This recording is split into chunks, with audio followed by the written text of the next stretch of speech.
হাসিনা সরকারের পতনের পর থেকে বাংলাদেশের সংখ্যালঘুদের ওপরে আক্রমণ ঠিক কোন পর্যায়ে পৌঁছেছে সেটা আমরা সকলেই দেখেছি।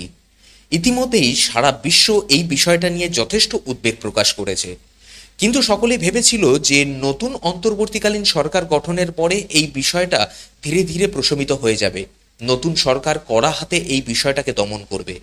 কিন্তু দেখা যাচ্ছে যে সময় যত এগিয়েছে এই আক্রমণের খবর তত উদ্বেগের কারণ হয়ে দাঁড়িয়েছে। নতুন নতুন খবর সামনে আসছে। হাসিনা সরকারের পতনের পরে আমরা বিভিন্ন ফেসবুক লাইভ, ইউটিউব ভিডিও, এছাড়াও বিভিন্ন সোশ্যাল মিডিয়াতে আমরা লাইভ ভিডিও দেখেছি একাধিক, এবং সেখানে দেখেছি কিভাবে সংখ্যালঘুদের ওপরে সেখানে আক্রমণ চালানো হচ্ছে এবং তাদেরকে গালিগালাজ করা হচ্ছে, হিন্দু মন্দিরগুলোতে লুটপাট করা হচ্ছে। এবং এই আক্রমণ শুধু হিন্দুদের মধ্যে সীমাবদ্ধ নেই, সেখানকার সংখ্যালঘু বৌদ্ধ, এছাড়াও বিভিন্ন পার্বত্য উপত্যকা, যেখানে চট্টগ্রামের পার্বত্য এলাকা যেখানে রয়েছে সেখানকার কিছু জনজাতি, তাদের ওপরও বিভিন্নভাবে আক্রমণ নেমে এসছে। কিন্তু বাংলাদেশের বিভিন্ন মাধ্যমে বারবার করে বলা হয়েছে যে এটা নাকি অতিরঞ্জিত খবর, একটা দুটো ছোটখাটো বিচ্ছিন্ন ঘটনা ঘটেছে, আর সেটাকে ভারতীয় বিভিন্ন সংবাদ মাধ্যম অতিরঞ্জিত করে সেটাকে প্রকাশ করছে। এছাড়াও কিছু আন্তর্জাতিক মাধ্যম এটাকে অতিরিক্ত রং চড়িয়ে সবার সামনে প্রকাশ করছে, যাতে বাংলাদেশের নাম খারাপ হয়। এছাড়াও নতুন সরকার, যে অন্তর্বর্তীকালীন সরকার গঠন হয়েছে, তাদের যাতে নাম খারাপ হয় সেই বিষয়টাকে সবার সামনে, সারা বিশ্বের সামনে প্রকাশ করার জন্য এইরকম একটা মিথ্যে প্রোপাগান্ডা চালিয়েছে। তো সেই সবই মেনে নিলাম, ঠিক আছে, যে সোশ্যাল মিডিয়াতে অনেক কিছু করা যায়, কিন্তু আজকে এই ভিডিওটা তৈরি করছি আপনাদের সামনে বিশেষ 4টে প্রতিবেদন তুলে ধরবো। আপনারা জানেন যে দুর্গাপুজোর আর বেশি দিন বাকি নেই, এবং বাংলাদেশেও বহু জায়গায় ধুমধাম করে দুর্গাপূজা করা হয়, আর এরকমই বিভিন্ন ব্যবস্থাপনা ইতিমধ্যেই চালু করা হয়েছে। পূজা মণ্ডপ থেকে শুরু করে প্রতিমা তৈরির কাজ সেখানে শুরু হয়েছে।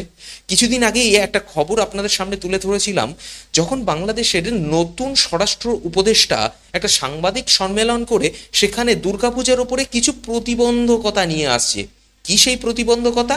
সেখানে তিনি নিজে বলছেন যে যখন যখন নমাজ বা আজানের সময় হবে তার ঠিক 5 মিনিট আগে সমস্ত পূজা মণ্ডপে সমস্ত রকম বাদ্যযন্ত্র বন্ধ করে দিতে হবে, এবং সেখানে যাতে নতুন করে কেউ কোনো রকমের বাদ্যযন্ত্রের ভুল করেও হাত না দিয়ে ফেলে বা না বাজিয়ে ফেলে, সেদিকেও কড়া এবং সতর্ক দৃষ্টি রাখতে হবে। ঠিক আছে, মানলাম যে এই সবই নাকি নিরাপত্তার খাতিরে এবং সাম্প্রদায়িক সম্প্রীতি যাতে বজায় থাকে তার জন্য বিশেষভাবে দৃষ্টি রাখা হয়েছে, এবং সেই কারণেই এইরকম ধরনের নির্দেশাবলী সেখানে দেওয়া হয়েছে। কিন্তু তারপরেও কি আক্রমণ বা এই ধরনের সংখ্যালঘুদের ওপরে নির্যাতন থেমেছে? না, এটা আমি বলছি না বা ভারতীয় কোনো সংবাদ মাধ্যম বলছে না। আজকে বিশেষ 4টে প্রতিবেদন আপনাদের সামনে তুলে ধরবো, যে 4টে প্রতিবেদনই বাংলাদেশ থেকে উঠে আসা। বাংলাদেশের প্রথম সারির সংবাদ মাধ্যম এই প্রতিবেদনটাকে তুলে ধরেছে এর মধ্যে, এবং একাধিক নিউজ মিডিয়া, সেখানে বাংলাদেশি মাধ্যম, গণমাধ্যম, তারা কিন্তু কভার আপ করেছে, আর তাদের প্রতিবেদন আপনাদের সামনে তুলে ধরবো। এবারেও যদি কেউ বলেন এই প্রতিবেদনগুলো দেখার পরে যে না, এটা তো একটা ভারত থেকে মিথ্যে প্রোপাগান্ডা ছড়াচ্ছে, তাহলে কিছু করার নেই। কারণ এই খবরগুলো আমি নিয়েছি সরাসরি বাংলাদেশের প্রথম সারির সংবাদ মাধ্যম, এছাড়াও একাধিক গণমাধ্যম বা বাংলাদেশি পোর্টাল, তাদের কাছ থেকে, এবং তাদের প্রতিবেদনটাই সরাসরি একের পর এক স্টেপ বাই স্টেপ আপনাদের সামনে রাখবো, এবং তাতেই আপনারা বুঝতে পারবেন, একটু ধৈর্য ধরে দেখুন, আপনারা বুঝতে পারবেন যে বাংলাদেশে দুর্গাপূজার ঠিক আগে সংখ্যালঘুদের কি অবস্থা চলছে এবং তারা কোন পরিস্থিতির মোকাবিলা করছে। কারণ ইতিমধ্যেই অনেক ফেসবুক বা এই ধরনের আরো সোশ্যাল মিডিয়ায় আমরা খবর পাচ্ছি যে বহু জায়গায় নাকি আতঙ্কে দুর্গাপূজা বন্ধ করে দিচ্ছে বা দিতে বাধ্য হচ্ছে দুর্গাপূজা কমিটি। বিভিন্ন রকম ফতোয়া জারি হচ্ছে সেখানকার মৌলবাদী সংগঠনের পক্ষ থেকে। তারা বলছেন যে আমরা এই বিষয় নিয়ে সরকারের কাছে জানাচ্ছি, কিন্তু সরকার এই বিষয় নিয়ে কোনো রকমের পদক্ষেপ নিচ্ছে না। আপনাদের তুলে ধরবো এই প্রতিবেদনগুলো, এবং ঢাকায়, খোদ ঢাকা শহরের, রাজধানী ঢাকা, সেখানে কিভাবে সংখ্যালঘুদের দোকানপাটের উপরে আক্রমণ হচ্ছে সেই বিষয়টা আপনাদের সামনে তুলে ধরবো একের পর এক প্রতিবেদনে। এই প্রতিবেদন আমার নয় বা এই প্রতিবেদন কোনো ভারতীয় মাধ্যমের নয়, এই প্রতিবেদন বাংলাদেশের সংবাদ মাধ্যমের প্রতিবেদন। একটু ধৈর্য ধরে দেখুন, বুঝতে পারবেন, এবং সেখানে সরকারের কি ভূমিকা রয়েছে বা কি ভূমিকা পালন করছে সেটাও আপনারা বুঝতে পারবেন, এবং সংখ্যালঘুরা ঠিক কোন পর্যায়ে সেখানে আতঙ্কে রয়েছে দুর্গাপূজার ঠিক আগে আগে সেটাও দেখতে পারবেন। একের পর এক প্রতিবেদন রাখছি আপনাদের সামনে। দেখুন প্রথম প্রতিবেদনটা একবার একটু দেখে নিন। যে হাতে যাদের লাল টাকা তাড়াতাড়ি তাদের ভারত পাঠা, শুনেছেন? এই নিউজটা কি কভার করেছেন? এইটা এর মানে কি হাতে লাল টাকা কাদের থাকে? অবশ্যই সনাতনীরা হাতে লাল টাকা পরে। আপনারা আপনাদের মুখ দিয়ে স্লোগান এসেছে, মানে আপনি বলতে মিডিয়া না, মানে যারা স্লোগান দিয়েছেন সুন্দরভাবে এই শাহবাগে মিছিল দিয়েছে, হাতে যাদের লাল টাকা তাড়াতাড়ি তাদের ভারত পাঠা। ভাই আমরা ভারত থেকে এসেছি, আমরা ভারত থেকে এসেছি, আমাদের কেন ভারত পাঠাতে হবে? আমাদেরকে এই দেশে জন্ম হয়নি? এই মন্দিরে কি থাকে? আমাদের হিন্দুদের কি থাকে? সৃষ্টিকর্তার বিগ্রহ। আপনাদের মসজিদে আপনারা নামাজ পড়তে যান, এর বাড়িতে আর কিছু থাকে না, উপাসনালয়, ধর্মালয়ে।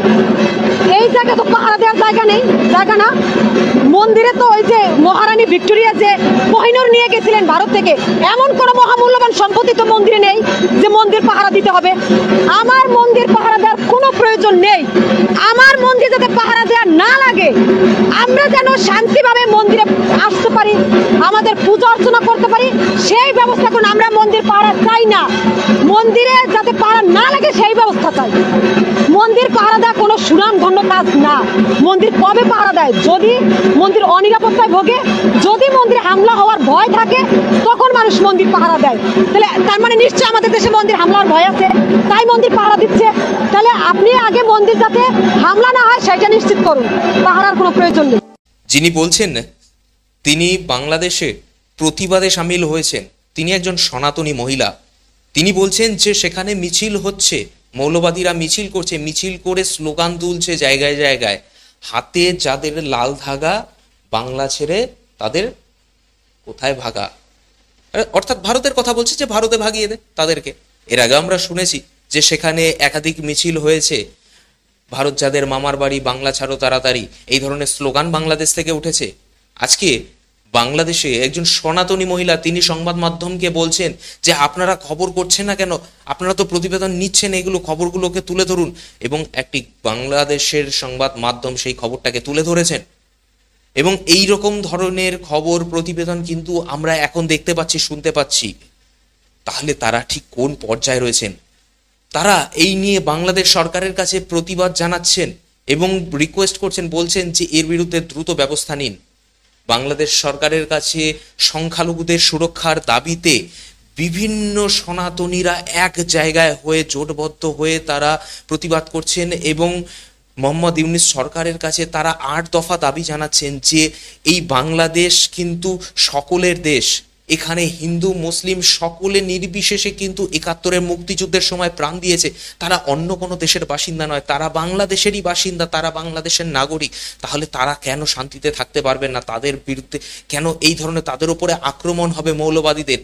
কিন্তু মোহাম্মদ ইউনূস সরকারের এই নিয়ে কোনো টনক নড়ছে না। বাংলাদেশের বর্তমান সরকার এই নিয়ে কোনো টনক নাড়াচ্ছে না বা কোনো রকমের পদক্ষেপ নিচ্ছে না, তারা চুপচাপ বসে আছে। মোহাম্মদ ইউনূসের মুখ থেকে একটা কথা নেই। হয়তো ভাবছেন যে কারা করছে, দেখুন হাজারে হাজারে সনাতনীরা রাস্তায় নেমেছে, রাস্তায় নেমে তারা বলছে যে আমাদের ৮ দফা দাবি রয়েছে, আমাদের নিজেদের সুরক্ষার দাবিতে আমরা আবেদন করছি মোহাম্মদ ইউনূস সরকারের কাছে। কিন্তু সরকার কোনোভাবেই আমাদের দিকে তাকাচ্ছে না, তারা এই ৮ দফা দাবি মানছে না, পাত্তাই দিচ্ছে না আমাদের। দেখুন আরেকটা প্রতিবেদন দেখেন, এবং সেখানে সেই যারা রাজপথে নেমেছে তাদের মধ্যে মহিলারা কি বলছেন সেটা একবার শুনুন আরেকটা প্রতিবেদনে।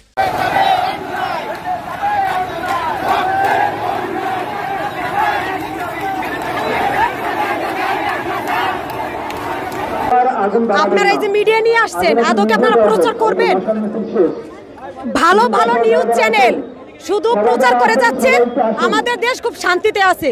কোন চ্যানেলটা, সময় চ্যানেল, এটিএন, মাই টিভি, কোন চ্যানেলটা গিয়ে, এটা তো আপনাদের দায়িত্ব যে ঘুরে ঘুরে দেখা যে কোথায় বাড়ি পুড়িয়ে দিয়েছে, কোথায় মা বোনরা অত্যাচারিত হচ্ছে, নির্যাতিত হচ্ছে, কিন্তু আপনারা নিউজ কভার করেন কিন্তু প্রচার করেন না। নিউজ থেকে নিতে আসেন কিন্তু প্রচার করেন না। আপনাদের কাছে অনুরোধ যে আপনারা নিউজ নেবেন এবং প্রচার করবেন।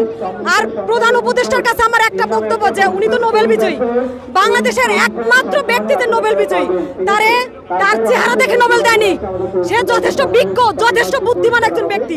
তাহলে সে যদি নোবেল বিজয়ী হয়ে থাকে, সরকার চেঞ্জ হয় এবং হবে, সরকার চেঞ্জ হয় কিন্তু সংখ্যাগরিষ্ঠ ভালো থাকে। মার খায় কারা? সংখ্যালঘুরা মার খায়। সরকার চেঞ্জ হয়, মার খাই আমরা। কেন? 1971 সালে যুদ্ধের সময় কি হিন্দু বাপদাদারা কি ঘরে বসেছিল?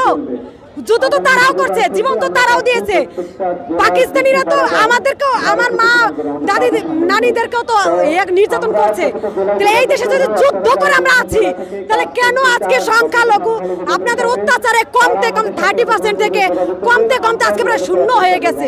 কেন কেন কেন? আর আমরা আর কত আন্দোলন করলে, সে 5 আগস্ট থেকে শুরু হয়েছে, আর কত আন্দোলন করলে আপনি আমাদের এই 8 দফা মেনে নেবেন? আপনার কাছে আমরা কোটি কোটি টাকা চাইনি, আপনার কাছে আমরা বিশাল বিশাল বিল্ডিং চাইনি। আপনার কাছে খুব সাধারণ একজন সনাতন হিসেবে যে দাবিগুলো আমাদের প্রয়োজন, জাস্ট সেই একটা দাবি চেয়েছি, এমন কোনো মহামূল্য জিনিস চাইনি। তাহলে কি আপনি আর কত চান? আর কত আন্দোলন আমরা করবো? আর কত মাস আমাদের রাস্তায় দেখতে চান? আর কত মাস আমাদের রক্ত ঝরানো, ঘাম ঝরানো পরে আপনি আমাদের এই আন্দোলন, এই দাবি 8 দফা দাবি মেনে নেবেন? তো তার কাছে আমি বারবার হাত জোর করে রিকোয়েস্ট করছি যে আপনি একজন বিজ্ঞ মানুষ, আমরা আপনার কাছে আশা রাখি যে এই দেশ আপনি সুষ্ঠুভাবে পরিচালনা করবেন এবং এই দেশের সংখ্যাগরিষ্ঠ সংখ্যালঘিষ্ঠ সবাই যেন শান্তিভাবে বাঁচতে পারে, এই নিশ্চয়তা আপনি দিবেন। ধন্যবাদ। দর্শক শুনলেন আপনারা এবং দেখলেন যে এখানে কি পরিমাণ প্রতিরোধ গড়ে উঠছে। কারণ কি, তারা বলছে যে আমরা সনাতনী, আমরা 8 দফা দাবি নিয়ে আপনার কাছে যাচ্ছি, আপনার কাছে আবেদন করছি, কিন্তু আপনি কেন আমাদের এই আবেদনে সাড়া দিচ্ছেন না? মাসের পর মাস আমরা রাস্তায় রয়েছি আমাদের নিজেদের সুরক্ষার দাবিতে।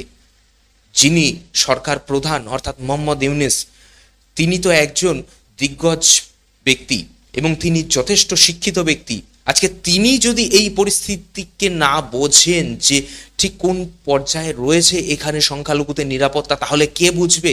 তারা তো আর কিছু চাচ্ছে না। এই যে প্রতিবেদনটা শুনলেন আপনারা, তো ওনারা কেন নেমেছেন রাস্তায়, আজকে কেন নামতে হচ্ছে? সেখানে যদি সত্যি কোনো রকম সমস্যা না থাকে, যদি সংখ্যালঘুদের ওপরে কোনো রকমের আক্রমণ না হয়। এই প্রতিবেদনটা কিন্তু সাম্প্রতিক, এগুলো যা দেখাচ্ছি আপনাদের একদম সাম্প্রতিক। আমি যখন এই ভিডিওটা রেকর্ড করছি তার মাত্র কয়েকদিন আগে এগুলো চলছে, আর এটা টানা রাজপথে চলছে। আর আপনারা হয়তো ভাবছেন যে তারা তো তাদের নিজেদের সুরক্ষার দাবিতে বিভিন্ন জায়গায় বিভিন্ন বিচ্ছিন্ন ঘটনা এই ধরনের ঘটছে।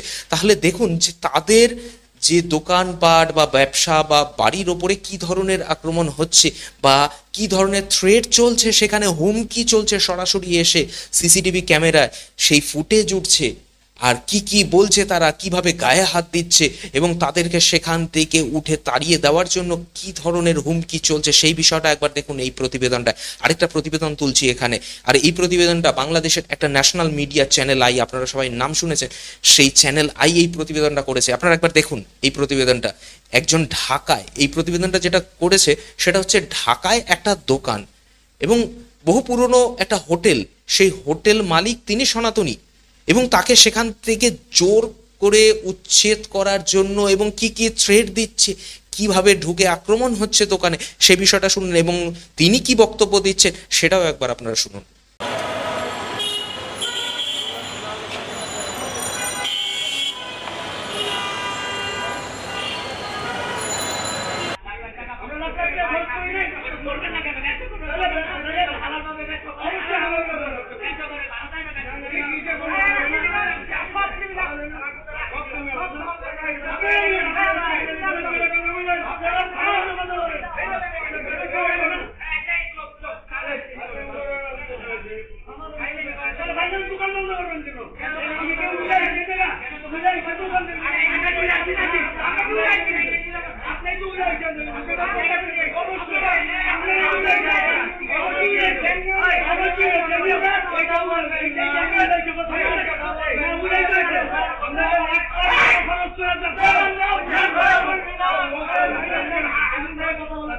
যাতা করে গালাগালি পারে মালায়নের বাচ্চা কয়া। হ্যাঁ, আজকেও গালাগালি পারছে। কত বড় সাহস, মালায়নের বাচ্চা হইয়া এখনো বসে রয়েছে। পুরাই মেরে ফেলাই তুমি, একবারে ঘাট ধরে বাই করে তুমি মালায়নের বাচ্চা। দেখলেন কি হচ্ছে এবং তাদেরকে কোন ভাষায় সেখানে হুমকি দেওয়া হচ্ছে। আচ্ছা, একবার চিন্তা করুন তো, কোনো ভদ্র রুচিশীল দেশে এই ধরনের ভাষায় কাউকে থ্রেট করা হয় এবং শুধু ধর্মীয় কারণে তাকে এই ভাষাগুলো প্রয়োগ করা হচ্ছে। তারা রীতিমতো আতঙ্কিত অবস্থায় রয়েছেন এবং ভিডিওতে দেখলেন যে সেখানে বাংলাদেশের সেনাবাহিনী আছে, কিন্তু তা সত্ত্বেও তারা কতটা আতঙ্কিত হয়ে রয়েছে। তারপরেও ঘটনা কিভাবে ঘটছে। বাংলাদেশের রাজধানী ঢাকা, এই ঢাকা শহরের মাঝখানে যদি এই ধরনের ঘটনা ঘটে, যেখানে বাংলাদেশের সেনাবাহিনী খোদ মোতায়েন রয়েছে, তারা নিরাপত্তাটা দেখছে এবং সেখানেই সংখ্যালঘুদের নিরাপত্তা নেই, তাহলে কি ঘটছে এখানে সেটা বুঝতে পারছেন কি? খুব অসুবিধা হচ্ছে বুঝতে। এটা তো গেল যে সার্বিক একটা পরিস্থিতি।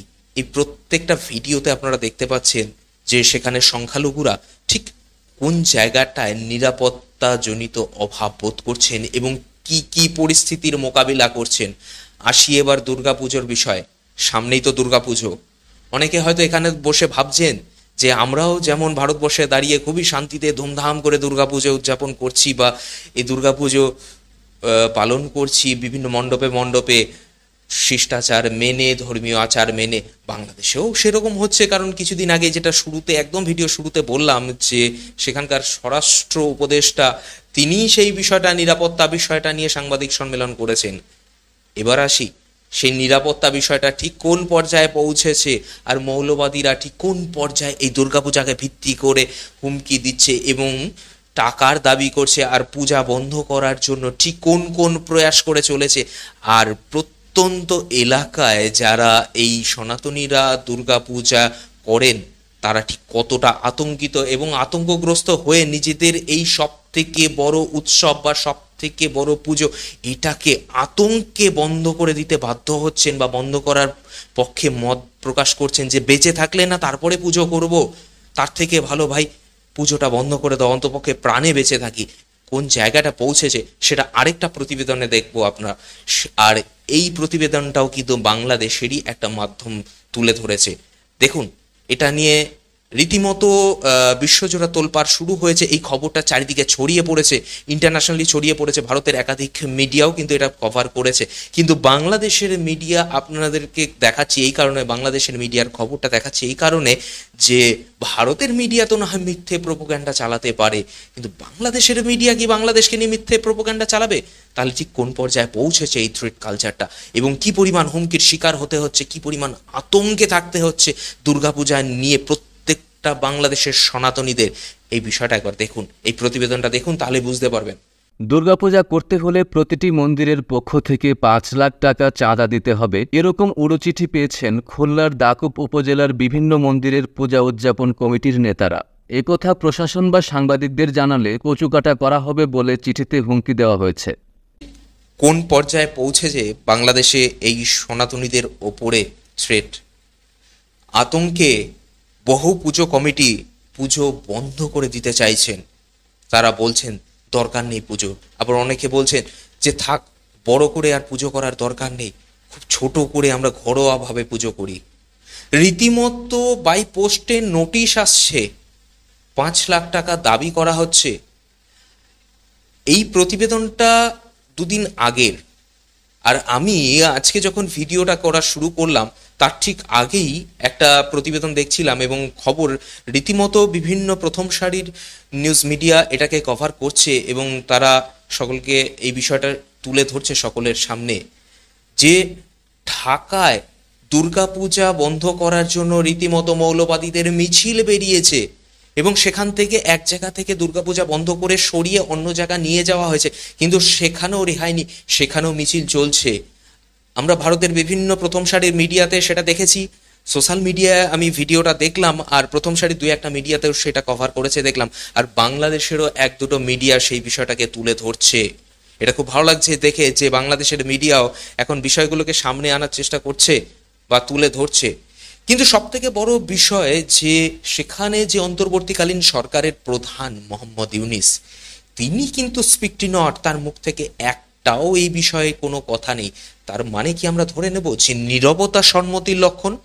অর্থাৎ তিনি নীরব থেকে এই সমস্ত মৌলবাদীদের প্রচ্ছন্ন মদত দিচ্ছেন যে তোমরা যা করছো সেটা চালিয়ে যাও, খুব ভালো কাজ করছো তোমরা। এই বিষয়টা কিন্তু কোনোভাবেই আন্তর্জাতিক মহল ভালো চোখে দেখছে না। এই পরিস্থিতিতে আমি শুধু প্রতিবেদনটা আপনাদের সামনে তুলে ধরলাম যাতে আপনাদের বিশ্বাসযোগ্যতাটা বাড়ে যে না, সত্যি বাংলাদেশের মিডিয়া তো এই বিষয়টা প্রকাশ পাচ্ছে এখন।